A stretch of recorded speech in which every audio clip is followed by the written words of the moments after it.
So hello guys and welcome back to my YouTube channel.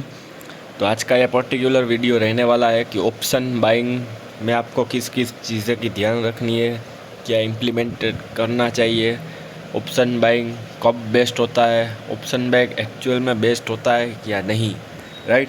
Completely हम basic से लेके जो कॉन्सेप्ट रहता है उससे हम डिस्कशन करने वाले हैं। तो फर्स्ट थिंग देखिए, अगर आप ये सोच के ऑप्शन बाइंग कर रहे हैं कि भाई मेरे पास कैपिटल पाँच हज़ार 10,000 15,000 जितना ही कैपिटल है, तो ऑप्शन बाइंग मुझे सस्ते में हो जाएगा, कम कैपिटल से हो जाएगा। अगर ये माइंडसेट से आप ट्रेड करने जा रहे हो तो ऑप्शन बाइंग में आप 100% लॉस ही करने वाले हो। पक्का ये चीज़ लिख के ले लो। ये क्या है, 10-15 हज़ार रुपये से आप ट्रेड तो ले पाओगे, लेकिन कोई भी आपका रूल फॉलो नहीं हो पाएगा, क्योंकि स्लिपेजेस आते हैं ऑप्शन बैंक में। मैं पहले बता देता हूँ कि आपकी एक्यूरेसी कम रहने वाली है, राइट।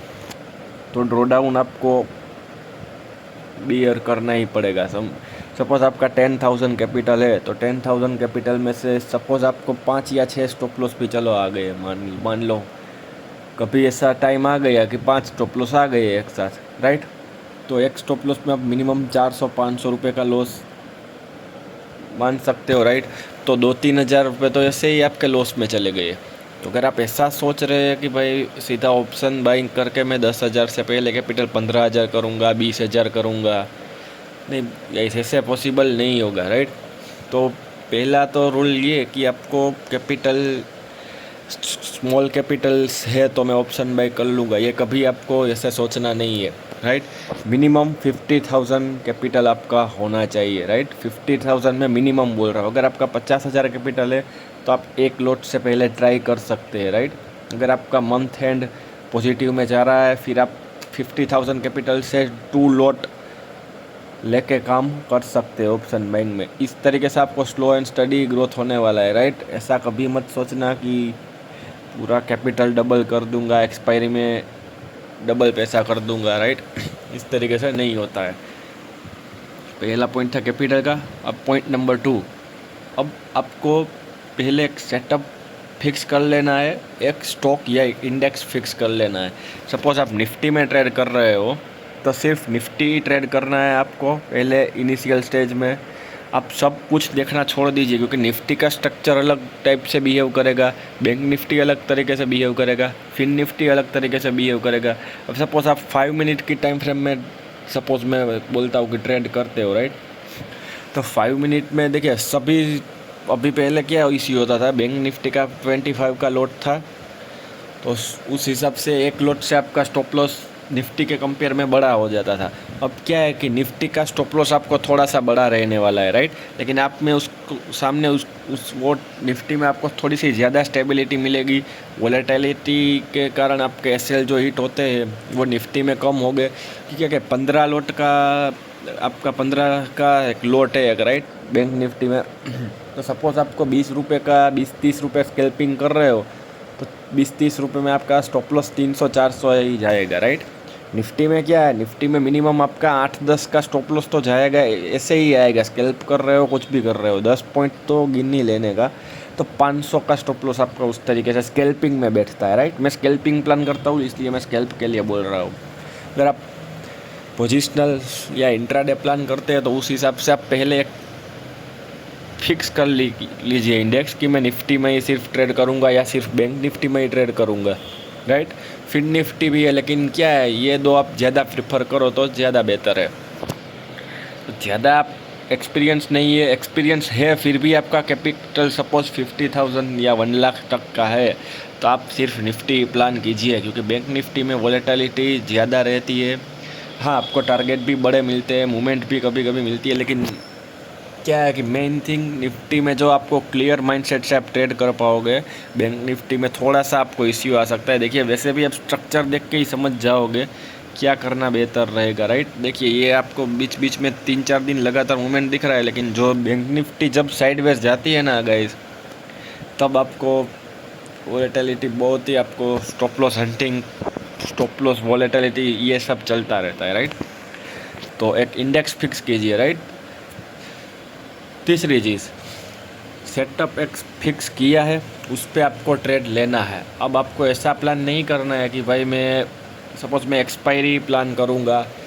देखिए कभी कभी क्या होता है, लोगों का एक मिसकंसेप्शन रहता है कि भाई मैं 4 दिन ट्रेड नहीं करूँगा, 5वें दिन मैं सीधा 5 लॉट पे ट्रेड करूँगा एक्सपायरी पे। अब ये आपको नहीं करना है। क्यों नहीं करना है, मैं आपको लॉजिक के साथ, आपकी साइकोलॉजी के साथ क्या इश्यू आ सकता है ये मैं बताता हूँ। देखिए 4 दिन एक तो आपने ऑलरेडी ट्रेड नहीं किया होगा, राइट। अब 5वां दिन आया, ज़रूरी नहीं है आपके 5वें दिन के वही सेटअप पे आपको ट्रेड मिले। आपको सेटअप तो एक फिक्स ही रखना है। अब वो सेटअप के आप 4 दिन ट्रेड नहीं लोगे तो आपको वो रहेगा, फोमो हो जाएगा, भाई 4 दिन ट्रेड नहीं हुआ है 5वें दिन। अब 5वें दिन वो सेटअप अगर बना ही नहीं तो आप ट्रेड कैसे लोगे? दूसरे कोई भी सेटअप पकड़ के ट्रेड करने लगोगे। अब ये इश्यू क्या आएगा, देखिए अगर आप सेम सेटअप से 4-5 दिन प्लान करते हैं तो आपको एक लॉट से काम होगा। अब आपने सेटअप चेंज किया, आपके पास रूल नहीं है, आपने ब्रेकआउट पे प्लान किया था लेकिन ब्रेकआउट का क्लोजिंग आया नहीं और आपने रेड कैंडल को देख के सीधा सेल कर दिया, कोई भी हो, मैं जस्ट आपको एग्जांपल दिखाता हूँ।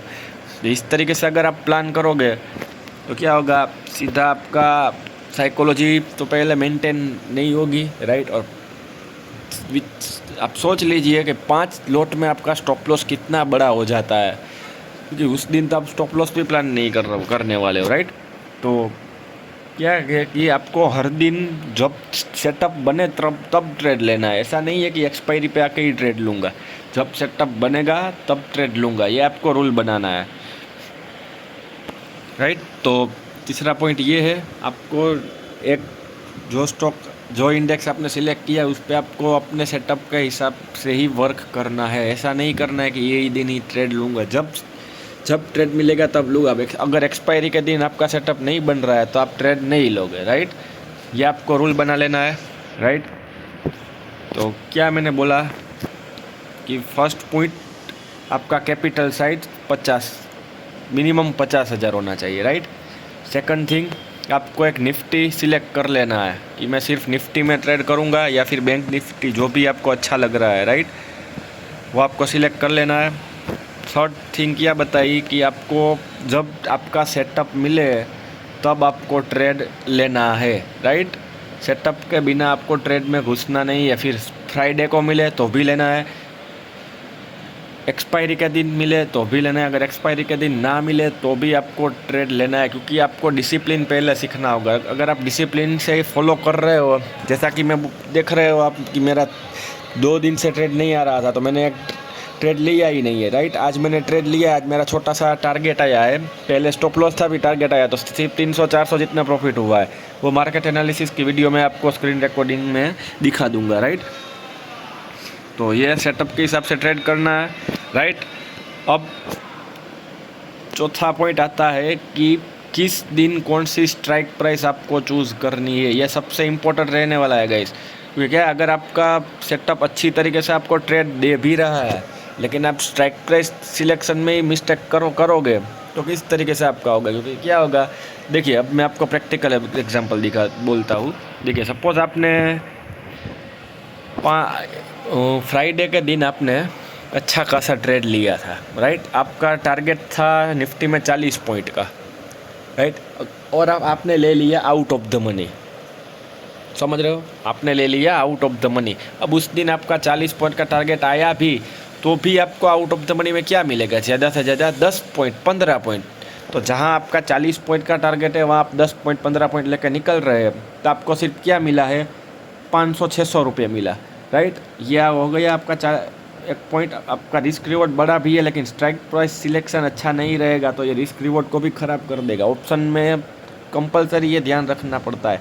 अगर आप स्टॉक्स में आप ट्रेड कर रहे हो, इक्विटी में ट्रेड कर रहे हो तो उसमें कोई डीके का कोई इश्यू नहीं रहता, जितना पॉइंट उतना टारगेट, राइट। कमोडिटी में भी यही रहता है। लेकिन आप ऑप्शन में ट्रेड कर रहे हो तो स्ट्राइक प्राइस सिलेक्शन सबसे ज़्यादा इंपॉर्टेंट हो जाता है।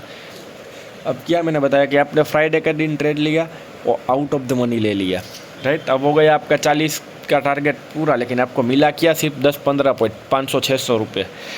अब क्या होगा, जब एक्सपायरी आई, गुरुवार आया, तब आपने इन द मनी प्लान किया, राइट। अब इन द मनी में आपका स्टॉप लॉस सपोज 10 रुपये का था, राइट। उस दिन आपका अगर स्टॉप लॉस आया तो क्या हुआ, 500-600 स्टॉप लॉस में चला गया।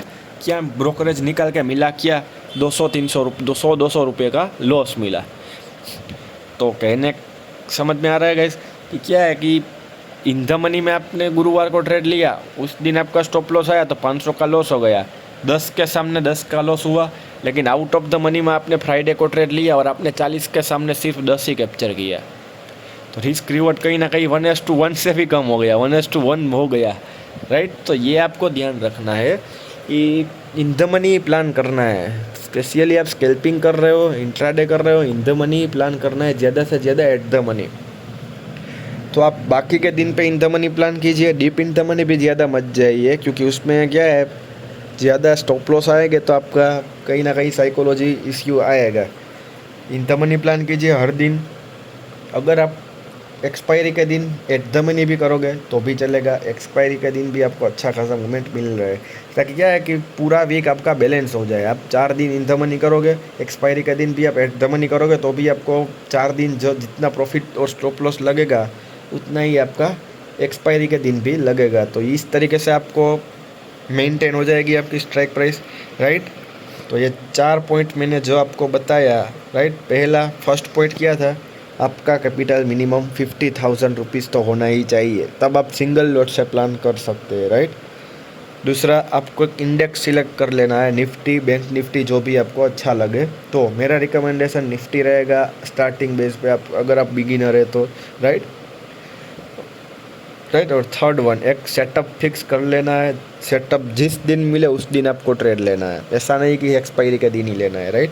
और फोर्थ थिंग कि आपको स्ट्राइक प्राइस सिलेक्शन में सबसे ज़्यादा ध्यान फोकस रखना है। क्या 4 दिन आपको इन द मनी प्लान करना है, 5वें दिन भी आप इन द मनी प्लान कर सकते हो थर्सडे के दिन, लेकिन एट द मनी या इन द मनी भी चलेगा। अगर आप निफ्टी में ट्रेड कर रहे हो तो आपको थर्सडे के दिन एट द मनी या इन द मनी प्लान कर सकते हैं। तो ये था पूरा का पूरा जो आपको बेसिक लेवल पे ऑप्शन बाइंग स्टार्ट करना है तो कौन कौन सी चीज़ें आपको ध्यान में रखनी पड़ती है, उस पर वीडियो ये।